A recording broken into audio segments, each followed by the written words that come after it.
ராவோட main event வந்துருக்கும். ராவோட main ஈவெண்ட்ல என்ன நடந்துச்சுன்னு கேட்டிங்கன்னா, ட்ரிபிள் ரெட் மணி இந்த பேங்க் குவாலிஃபிகேஷன் மேட்ச். இந்த மேட்ச் யார் இருக்கீங்கன்னா, செமி ஜெயின், ஃபின் பாலர், செத் ரோலின்ஸ் இவங்க 3 பேருக்கு நடக்குது.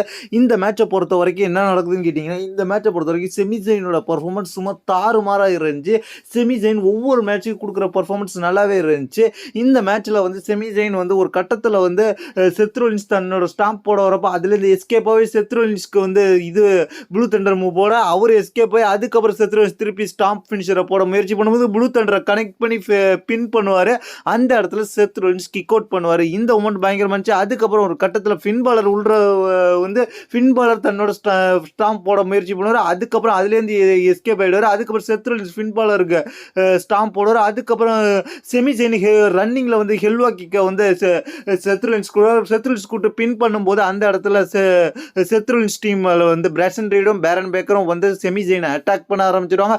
செமி ஜெயினை அட்டாக் பண்ணாடி செமி ஜெயினுக்கு ஹெல்ப் பண்ணுற விதமாக ஜே யூசோ வந்து அந்த இடத்துல செமி ஜெயினுக்கு சப்போர்ட் பண்ணி பிரசன்ட் ரைடும் பேரன் பேக்கரையும் போட்டு அட்டாக் பண்ணுவார். அதுக்கப்புறம் அவரையும் அடிச்சு போட்டுருவாங்க. அதுக்கப்புறம் என்ன நடந்துச்சுன்னு கேட்டிங்கன்னா, அதுக்கப்புறம் தான் இந்த மேட்சே கொஞ்சம் இன்ட்ரெஸ்டிங்காக போயிட்டு இருந்துச்சு.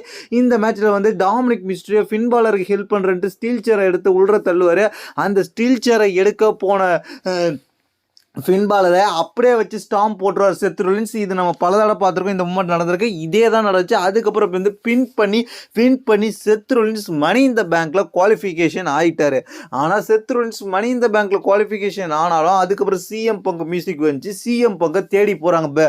செத் ரோலின்ஸ் சொல்கிறாரு அவனை என்ட்ரன்ஸ்லேயே அடிச்சு நோக்குங்கிறான்னு சொல்லி பெரன் பேக்கரும் பிரசன்ட் ரேடியும் அனுப்புறாரு. பால்கிமன் கூட போகிறாரு.